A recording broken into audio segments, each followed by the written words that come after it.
Saludos hermanos en nombre de la Iglesia Bautista de North Bergen. Quiero agradecer al pastor César Augusto García y a la Iglesia Gracia Redentora por invitarme nuevamente a estar con ustedes en este año y participar de la Escuela de Teología. En nuestra iglesia hemos unido nuestras oraciones a vuestras oraciones para clamar a Dios a favor de este importante, relevante ministerio. Por el tiempo, vamos a buscar al Señor en oración. Padre, te alabamos y gracias te damos por concedernos el deseo de nuestros corazones, de poder estar en este lugar para oír la voz tuya en la exposición y aplicación de tu palabra. Somos conscientes de nuestra debilidad, de ahí que volvemos a tu trono de misericordia para implorar ayuda y la presencia y la manifestación de tu Espíritu sobre nosotros. Ven y edifica tu iglesia en Cristo Jesús. Amén. Generalmente cuando hablamos de la reforma en nuestros círculos reformados, pensamos en la obra poderosa que Dios hizo en Europa durante el siglo XVI. En ese tiempo hubo un regreso masivo a la Biblia y a sus enseñanzas. Dios levantó hombres piadosos, aptos e idóneos para volver nuevamente a un gran sector de la Iglesia sus raíces, doctrinas y prácticas bíblicas. El Evangelio puro fue nuevamente proclamado. El regreso a la Biblia libró a muchos de la ignorancia, la superstición y los errores del oscurantismo medieval y recuperó la verdad salvadora.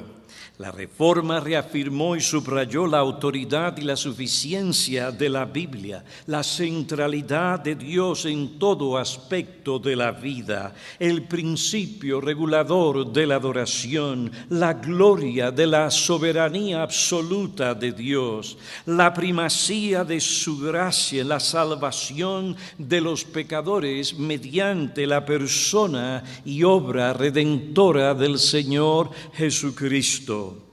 Ahora, antes de seguir adelante, es importante señalar que los reformadores del siglo XVI no introdujeron una nueva enseñanza en la Iglesia.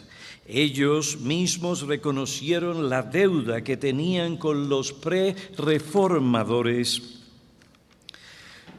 que proclamaron la verdad de las Escrituras que se había ignorado durante la Edad Media.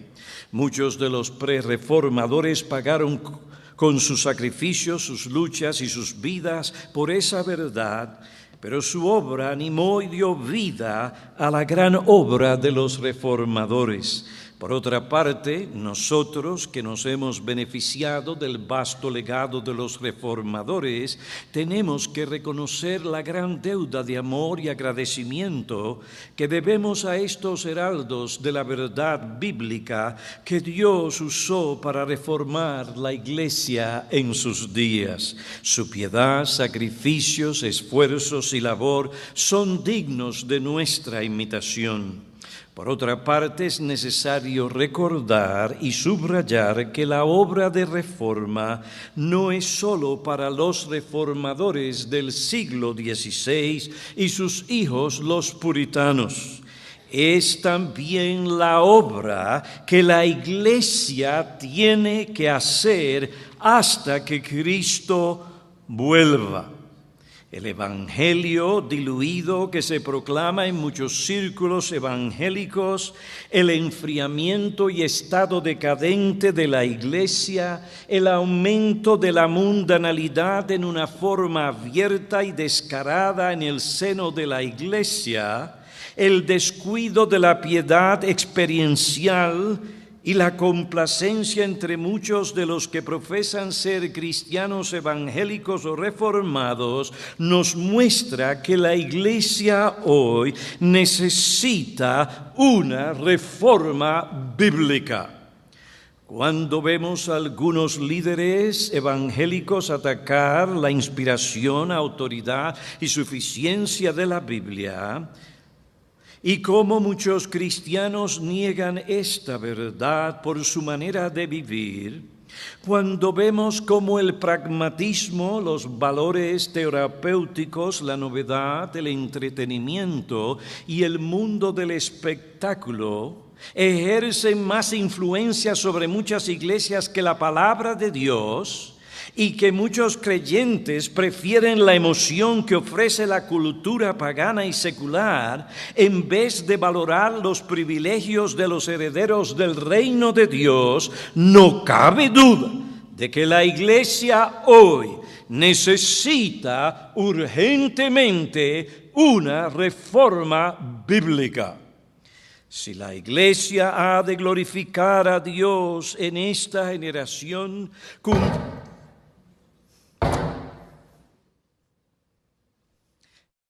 Iglesia, seguimos. Si la Iglesia ha de glorificar a Dios en esta generación, cumplir su función como columna y baluarte de la verdad y ser un instrumento poderoso en las manos de Dios para establecer y mantener la verdadera religión en la tierra, cada uno de sus miembros tiene que estar involucrado en la obra de reformar su vida personal y en la obra de reformar su vida eclesiástica. Ahora, para que podamos visualizar y comprender cabalmente la reforma bíblica que debemos llevar a cabo y a qué cosas militan contra ella, vamos a considerar la naturaleza de la reforma bíblica. En segundo lugar, las implicaciones de esta clase de reforma, los mayores obstáculos que impiden esta reforma y tal vez en otra ocasión las áreas principales que necesitan urgentemente esta reforma. En primer lugar, consideremos la naturaleza de la reforma bíblica. La naturaleza de la reforma bíblica. El término reforma, del latín reformatio, mejoramiento, significa acción de volver a dar forma a algo o cambiar algo. La reforma es un cambio, pero es más que un cambio. Es un cambio para mejorar algo. Es un cambio para corregir el error, la conducta, las actitudes y prácticas erróneas. El concepto de la reforma, como otro escribió, indica la necesidad de regresar al ideal, al modelo perfecto del pasado. En el sentido religioso, el ideal o modelo al que debemos regresar está en la Biblia. Este concepto lo encontramos en el Salmo 119, versículos 59 y 60. El salmista declara: consideré mis caminos y volví mis pasos a tus testimonios. Me apresuré y no me tardé en guardar tus testimonios. Cuando el salmista consideró que su conducta y ciertas prácticas en su vida no eran coherentes con la ley de Dios, él cambió y corrigió su conducta. Él hizo el cambio que la ley de Dios demandaba de él. Dejó de hacer lo que la ley de Dios prohíbe para hacer lo que esta ley manda. La obra de reforma implica corregir el comportamiento, las faltas y los abusos. Uno deja de practicar lo malo para hacer lo bueno o lo que agrada a Dios. Esto fue lo que hizo el salmista. Cuando consideramos lo que la Biblia enseña sobre los cambios que debemos hacer en nuestra vida individual y colectiva, y los ejemplos ilustrativos sobre estos cambios, nos damos cuenta que se trata de volver a seguir el patrón de vida revelado en la Biblia. El salmista dice: consideré mis caminos. Se detuvo a meditar, a evaluar. Consideré mis caminos. Se dio cuenta que sus caminos y lo que la Biblia demandaba de él no era lo mismo. ¿Y qué hizo? ¿Se quedó ahí? No. Y regresé, volví mis pasos al camino señalado por la palabra de Dios. El salmista pudo volver al camino señalado por las Escrituras. ¿Por qué? Porque él era un hijo de Dios en quien moraba el Espíritu Santo. Una de las promesas que Dios hizo a su pueblo para que éste pueda andar en sus estatutos es la presencia y la gracia del Espíritu Santo en sus corazones. Ezequiel capítulo 36, versículo 27 declara: pondré dentro de vosotros mi espíritu y haré que andéis en mis estatutos y que cumpláis cuidadosamente mis ordenanzas. Hay otros pasajes de las Escrituras como Romanos 8 del 1 al 13, Gálatas 5, 16 al 25 que hablan de esta verdad. Nadie en ningún tiempo o administración puede andar y hacer la voluntad de Dios, andar con Dios, hacer su voluntad, si no tiene el Espíritu Santo. Ahora bien, basado en las enseñanzas de la palabra de Dios, podemos afirmar más o menos en las palabras de otro siervo de Dios, y digo esto porque he ampliado la definición, podemos decir basado en el Salmo 119, versículos 59 y 60, y lo que la Biblia habla de la presencia, actividad y ministerio del Espíritu, que la reforma bíblica es un proceso extenso y continuo mediante el cual todo aspecto de nuestra vida es transformado por la palabra de Dios y la gracia del Espíritu Santo. Esto es muy importante, lo repito. ¿Qué es esto de la reforma bíblica? No estoy hablando de la nueva reforma de la cual se habla por ahí. No, estoy hablando de la reforma bíblica. La reforma bíblica es un proceso extenso y continuo mediante el cual todo aspecto de nuestra vida es transformado por la palabra de Dios y la gracia del Espíritu Santo. Es un proceso mediante el cual, como otro indicó, reemplazamos el comején del pecado y las tradiciones humanas que han debilitado la estructura de nuestra vida espiritual y eclesiástica por las columnas fuertes de las prácticas bíblicas. Sacamos de la iglesia la basura de las invenciones, tradiciones e ideas humanas de cómo debemos adorar y servir a Dios o cómo debemos predicar el Evangelio y testificar al mundo para hacerlo como Dios manda en su palabra. La reforma nos lleva a fortalecer nuestra vida espiritual mediante el uso diligente de los medios de gracia como el estudio cuidadoso y la asimilación devocional de la palabra de Dios, Salmo 1. La oración privada, Mateo 6, versículos 5 al 15. La autoevaluación periódica de nuestra vida a la luz de lo que enseña la palabra de Dios, Salmo 119, versículos 59 y 60. El esfuerzo por mantener una buena conciencia delante de Dios y de los hombres. De eso muy poco se habla hoy. Pero la reforma bíblica nos llama a esto.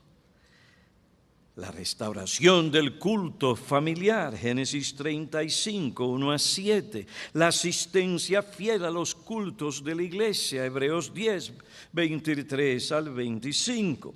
La reforma bíblica en la iglesia nos lleva a cambiar esos cultos donde hay muchos cánticos pero poca predicación, mucha emoción, pero poca enseñanza de la verdad, por cultos donde realmente se adora a Dios como Él manda en su palabra.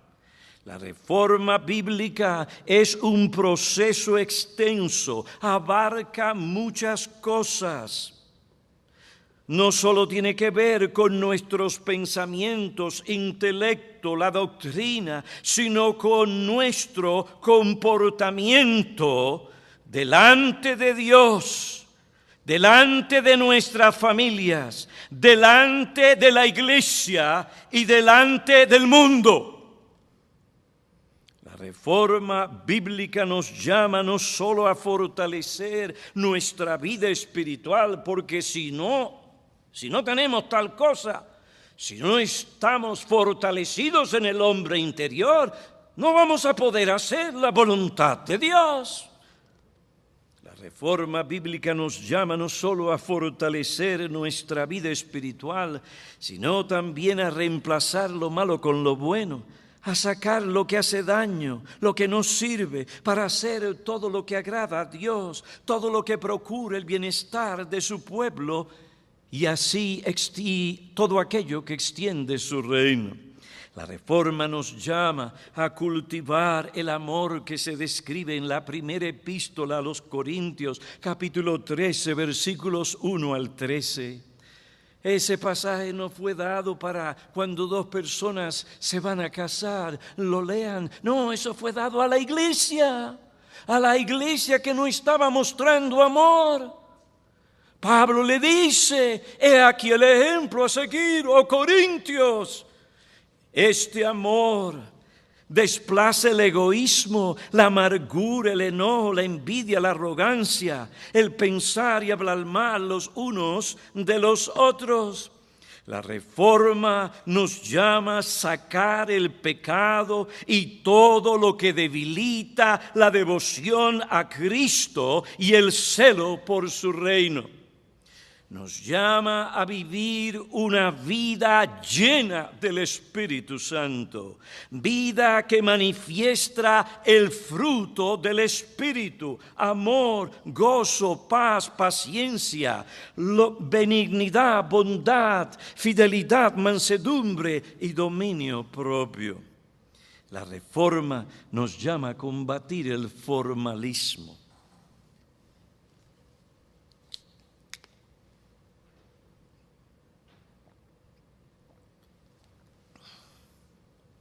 La reforma nos llama a combatir el formalismo para servir y adorar a Dios con un corazón puro, íntegro y espiritualmente comprometido a honrar a Dios y a hacer su voluntad. El formalismo se caracteriza por el respeto exterior a las normas, las prácticas y las ceremonias de la religión, pero carece de una devoción y compromiso espiritual en lo interior. El formalista adora a Dios con sus labios, pero su corazón está lejos de Él. Su cristianismo es una mera cuestión de forma, moda, o costumbre. Ryle dice, su cristianismo es una mera cuestión de forma, moda o costumbre, sin efecto alguno sobre su corazón y su vida. Ese hombre posee ciertamente la forma, pero no la sustancia o el poder de la misma segunda epístola a Timoteo 3:5. El Señor Jesucristo condenó severamente el formalismo cuando dijo, este pueblo con los labios me honra, pero su corazón está lejos de mí, mas en vano me rinden culto enseñando como doctrinas preceptos de hombres. Aunque el verdadero creyente no es un formalista, puede ser afectado por el formalismo. Si no se cuida de que la verdad... Voy a salir de aquí hoy con un ataque al corazón. Eso me robó unos cuantos minutos. Muy bien. Si me prestan la atención. Eso no es la primera vez que me pasa, en la República también me pasa, República Dominicana. Muy bien. Aunque, y esto es importante, aunque el verdadero creyente no es un formalista, puede ser afectado por el formalismo. Si no se cuida de que la verdad redentora afecte continuamente su corazón y gobierne su conducta, se enfriará espiritualmente. En ese estado donde el poder de la gracia, la fe y el amor por Cristo y el temor de Dios se han debilitado, el creyente fácilmente será seducido y atrapado por el formalismo. En las manos de este mal se conformará con la apariencia de religión sin ser santificado y transformado por el poder de la verdadera religión. Esto no es tan lejos como tú piensas tal vez de ti. Cantas y cuando terminas no sabes lo que has cantado. No te has ocupado de que la verdad que cantaste, si es algo bíblico, afecte realmente tu corazón. Cantaste por cantar. Se leyó la Biblia por leer la Biblia. El hermano oró y casi ni te acuerdas. ¿Por qué dijiste amén después que él oró? Y si tú sigues así, ciertamente estarás presente, pero tu corazón estará lejos de Dios. Hermanos, el formalismo no está muerto. Afecta hoy en día a muchos que profesan ser cristianos evangélicos o reformados. Alguien en un blog lamentaba el formalismo sutil que afecta a muchos hoy. Él escribió: la iglesia contemporánea se ha desviado de lo que es una verdadera adoración. La gran mayoría del pueblo evangélico piensa en la adoración como algo externo, algo ritual, como una actuación, como una actividad que tiene lugar en un tiempo y lugar prescritos siguiendo determinadas formas. ¿Dónde está el desvío? El desvío está en hacer de la adoración un mero formalismo religioso externo, egoísta, carnal, hipócrita y sin sentido ni propósito. Según un escritor contemporáneo al que cita que escribió este blog, dice: es imposible aislar o relegar la adoración a un lugar, tiempo, segmento de la vida.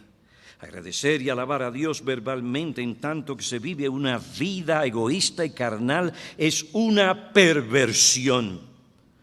Una adoración divorciada de una vida de integridad y piedad genuina es vana delante de Dios. No importa que seas reformado. O dígaselo. Es puro ruido y no una verdadera expresión de amor. A la luz de este mal que afecta a tantos y deshonra a Dios, deberíamos de tener la misma preocupación que los ministros reformados del siglo XVI y los puritanos tenían. Su preocupación principal, según nos dice Robert Godfrey, no eran los aspectos externos de la religión, tan absolutamente importantes como lo son, sino más bien el lado interno de la religión.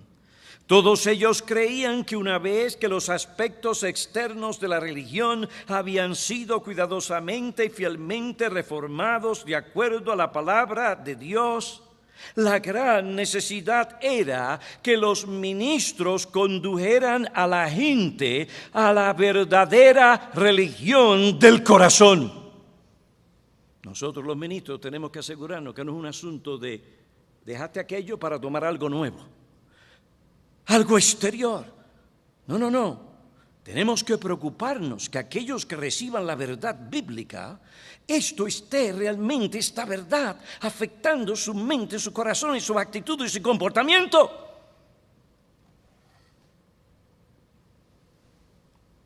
Ellos en aquel entonces vieron el gran peligro de su día, no como falsa doctrina o superstición o idolatría, sino como formalismo. El peligro del formalismo es que un miembro de la iglesia podría apegarse a la verdadera doctrina, participar en la adoración verdadera en una iglesia bíblicamente regulada y aún así no tener fe verdadera. Como Jesús había advertido contra los fariseos de su tiempo, este pueblo me honra con sus labios, observa esto, aquello y lo otro, pero su corazón está lejos de mí. La parte de la religión que siempre necesita reforma es el corazón humano. Es una religión vital y una verdadera fe que debe ser cultivada. El formalismo y el conformismo deben ser enérgicamente rechazados por un ministerio fiel.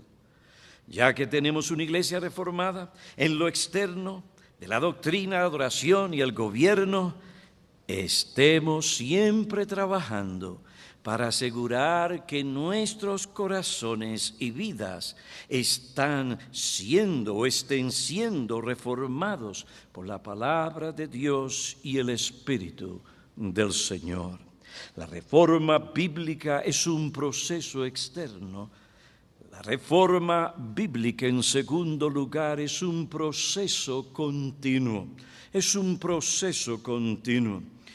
Es un proceso continuo debido a nuestra imperfección y tendencia a desviarnos de la verdad.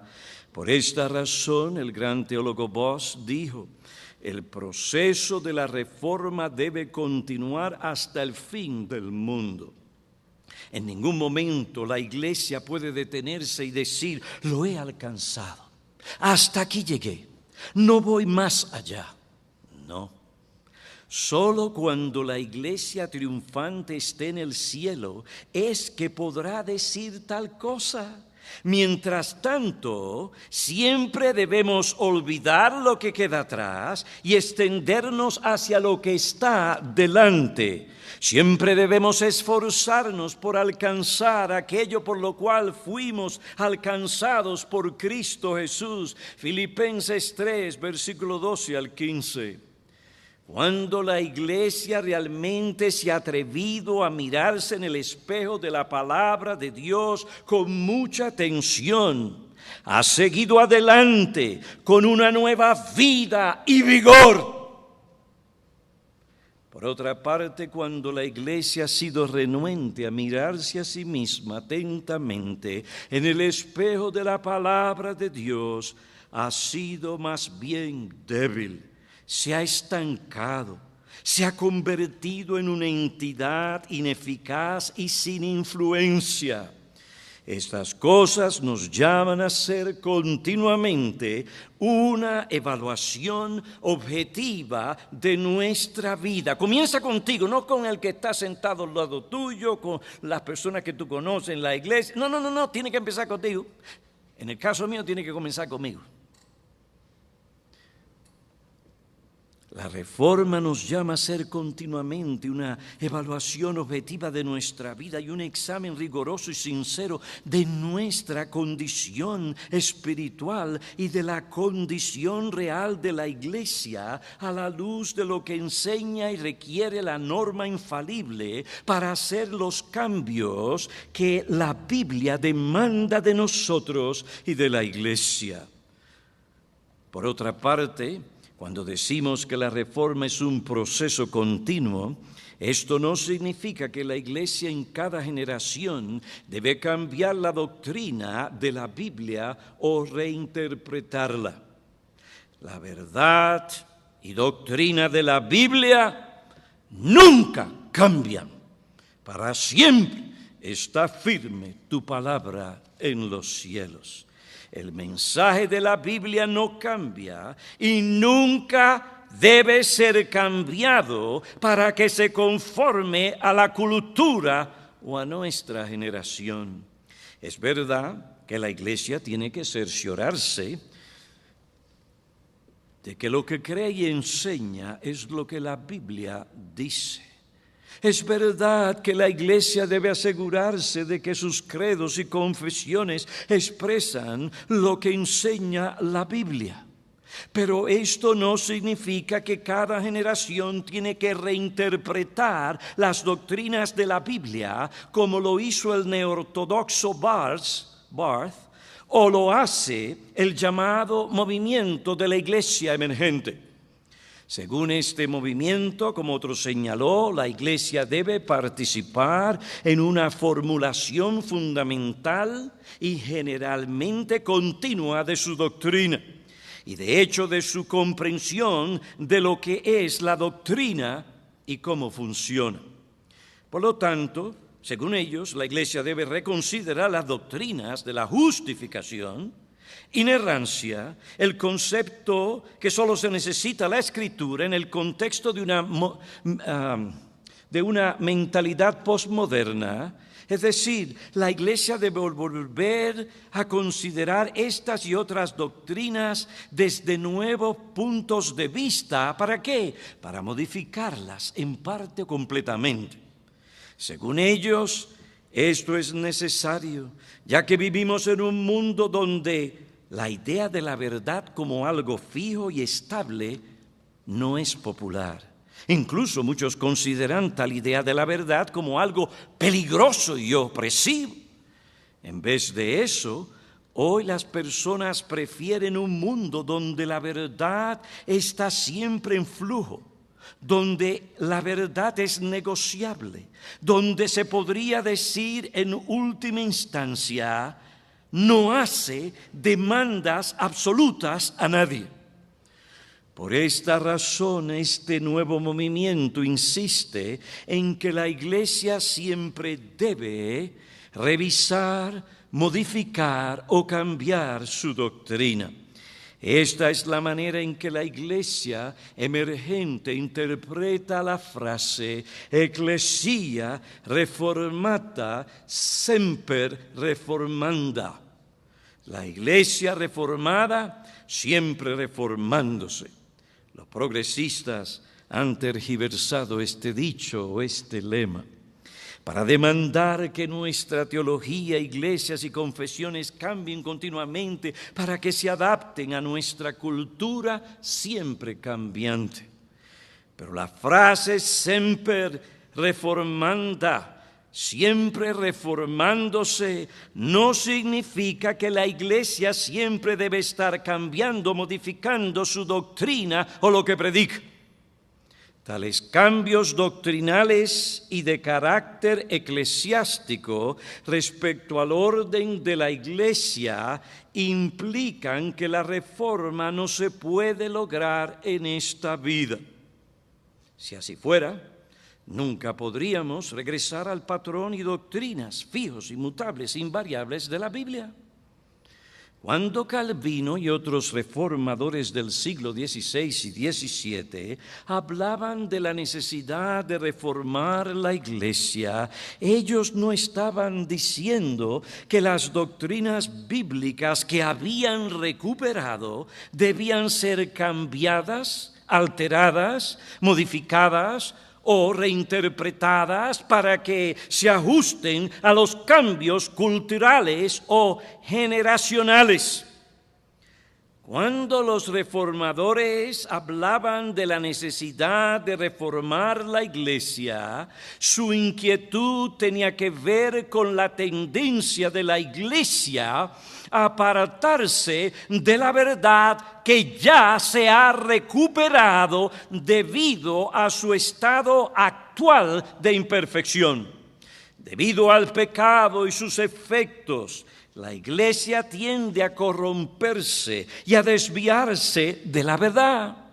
Por esta razón, la Iglesia tiene que cerciorarse constantemente de que no se ha apartado de la verdad y que sirve a Dios no según las demandas de una cultura cambiante, sino según la palabra de Dios. Si encuentra que en algún punto se ha desviado de la verdad, debe inmediatamente volver al camino señalado por la palabra de Dios. Esta es la clase de reforma a la que los reformadores se referían. Esto en nada tenía que ver con cambiar la verdad que habían recuperado. Esto significa que la Iglesia, dependiendo de Dios, debe y puede reformar su vida. He vivido por la gracia de Dios de ver esto en diferentes iglesias. La historia de la Iglesia a través de las edades confirma esta declaración. Hubo una reforma realmente en Ginebra, en Alemania. Por otra parte, debemos tener en cuenta que una vez que la reforma se logra en la Iglesia, no es fácil retenerla. Cuesta una constante vigilancia espiritual. La Iglesia de la Ginebra del siglo XVII había gozado del ministerio de los ministros y profesores más valientes de la Reforma. Cito: William Farel, Juan Calvino, Pierre Viret, Teodoro de Beza, Francisco Turretín. Sin embargo, al principio del siglo XVIII, la Reforma estaba virtualmente extinta en Ginebra y, lo peor, aún no se ha recuperado. La Reforma se puede lograr en esta vida, pero una vez que se logra, no es fácil de retenerla. Esto no es algo nuevo en la historia de la Iglesia. Aún la Iglesia en Galacia, establecida por el apóstol Pablo, prontamente se desvió de la verdad. En Gálatas 1, versículos 6 y 7, Pablo le dice a esta iglesia: me maravillo que tan pronto hayáis abandonado al que os llamó por la gracia de Cristo para seguir un evangelio diferente, que en realidad no es otro evangelio. Gálatas 3:1. Oh Gálatas insensatos, ¿quién os ha fascinado a vosotros, ante cuyos ojos Jesucristo fue presentado públicamente como crucificado? Versículo 3. Tan insensatos sois, habiendo comenzado por el Espíritu, ¿vais a terminar ahora por la carne? Gálatas 5, versículos 7 y 8. Vosotros corríais bien. ¿Quién os impidió obedecer la verdad? Esta percepción no vino de aquel que os llama. Vosotros corríais bien. ¿Qué sucedió? llegaron los expertos religiosos a Galacia, las celebridades de aquellos días. Llegaron los expertos religiosos a Galacia con un nuevo énfasis, con una nueva versión del Evangelio. Su versión contenía un matiz peculiar, algo distinto a lo que Pablo les había enseñado. Prometía un conocimiento más profundo y más completo.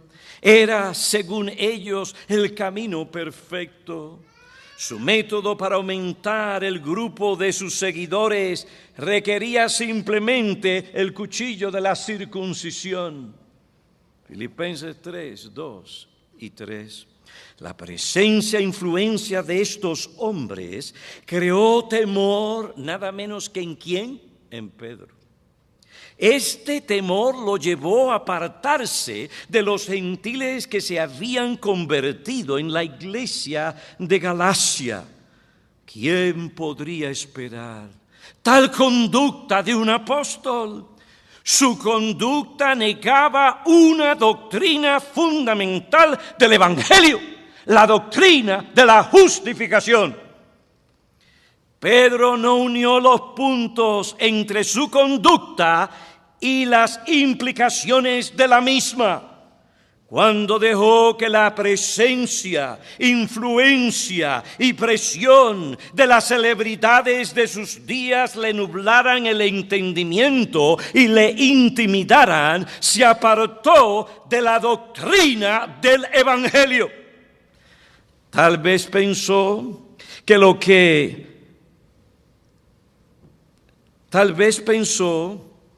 que los de la circuncisión podrían pensar o hacer, al verle comer con los gentiles, podía reducir su influencia y cerrar otras puertas de ministerio entre ellos y los judíos.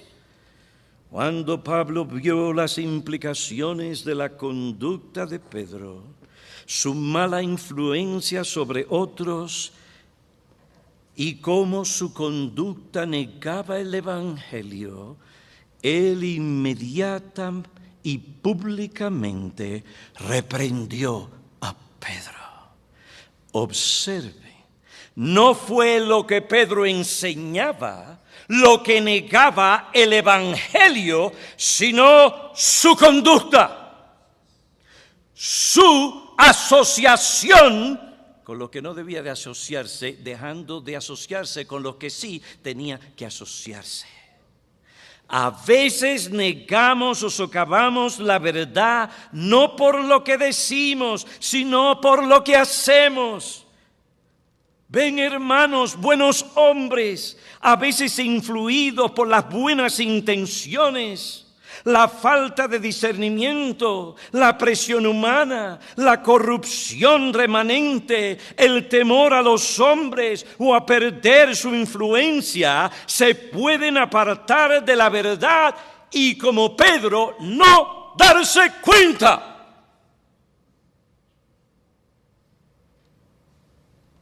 Sí, hasta un apóstol. Por un lado pueden hablar de la justificación, las doctrinas de la gracia, y por otro lado negar estas doctrinas por su conducta y a veces por sus asociaciones inoportunas e imprudentes. Aunque Pablo corría el peligro de ser malentendido, vituperado y marginado, ser visto como aquel que es el malo de la película, ser visto como aquel que se oponía a la unidad, la paz y el progreso de la iglesia, aún así reprendió a Pedro, lo llamó a un cambio de conducta. Le llamó a volver a las sendas antiguas. Le llamó a una reforma bíblica. Ahora, si un apóstol, debido a la presión humana, al temor o tal vez a perder su influencia sobre cierto grupo, en un momento de debilidad se apartó del Evangelio, en un punto o verdad fundamental del mismo, Si una iglesia establecida por un apóstol puede desviarse del evangelio en un asunto importante y de mayores consecuencias, entonces nosotros con mucha más razón debemos cuidarnos de apartarnos de la verdad. Esto me muestra a mí, a los ancianos de nuestra iglesia, a nuestra misma iglesia, cuán necesario es que evaluemos nuestra vida, conducta y ministerios para ver si nos hemos apartado de la verdad o qué verdad o verdades estamos socavando o negando por lo que hacemos. Es tan fácil. A alguien se le ocurre una buena idea. Podemos hacer esto con los jóvenes, podemos hacer esto aquí con esto y con esto otro. Y claro, no han tenido ese trasfondo bíblico y muchas otras cosas, sino que han venido de otros trasfondos y fácilmente se involucran aquí y allá. ¿Y qué es lo que sucede? Tal actividad o tal cosa que supuestamente o a veces trae un beneficio a la corta, no viendo el peligro de lo que hacen, socava la verdad.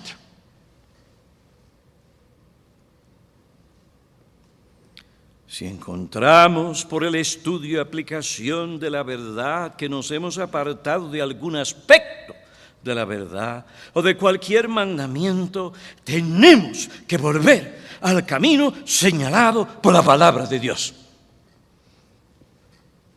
Piensa en ti. Es fácil decir, bueno, aquel otro, aquello y lo otro. No, y tú, y yo.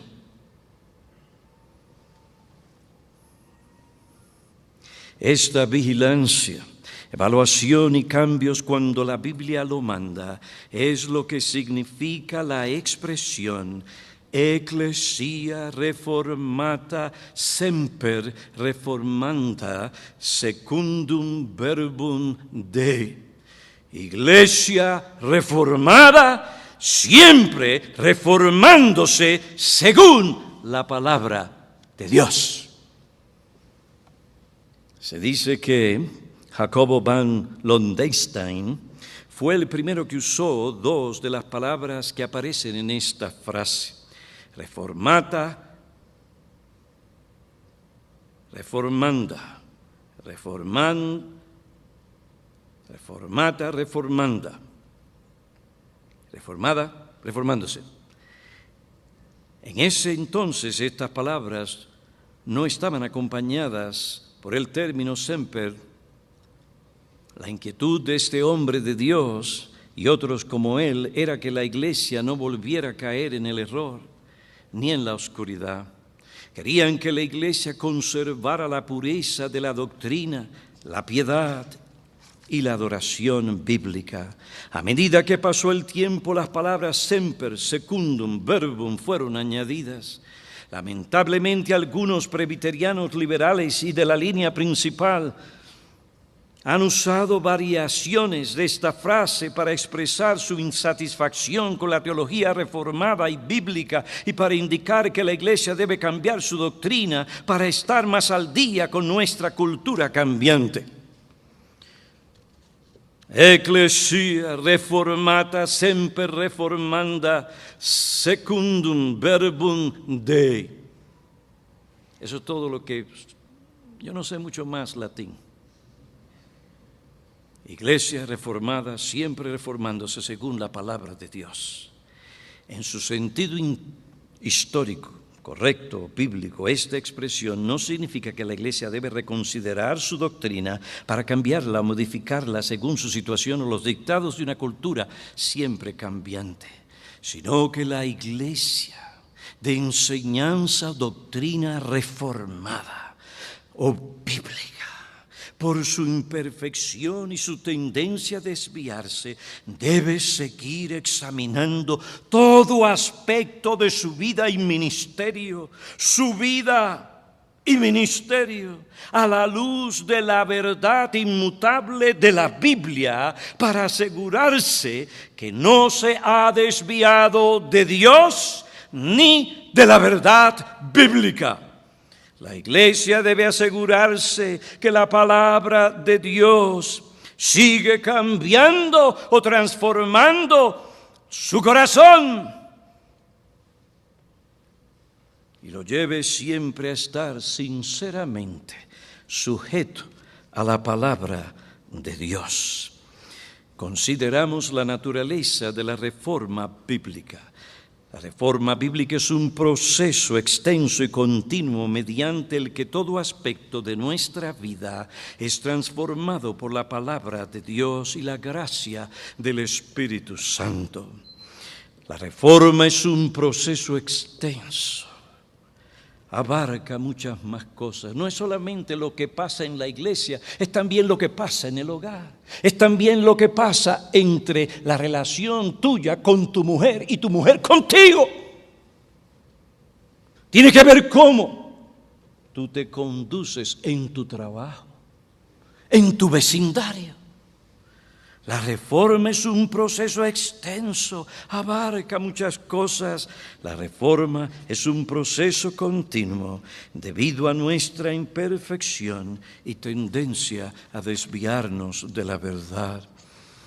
Un hombre contemporáneo dijo: la palabra de Dios es siempre poderosa y el Espíritu siempre está obrando para renovar nuestras mentes, transformar nuestros corazones y cambiar nuestras vidas. Por lo tanto, el pueblo de Dios, la iglesia, siempre estará reformándose según la palabra inmutable de Dios, no según nuestra cultura siempre cambiante.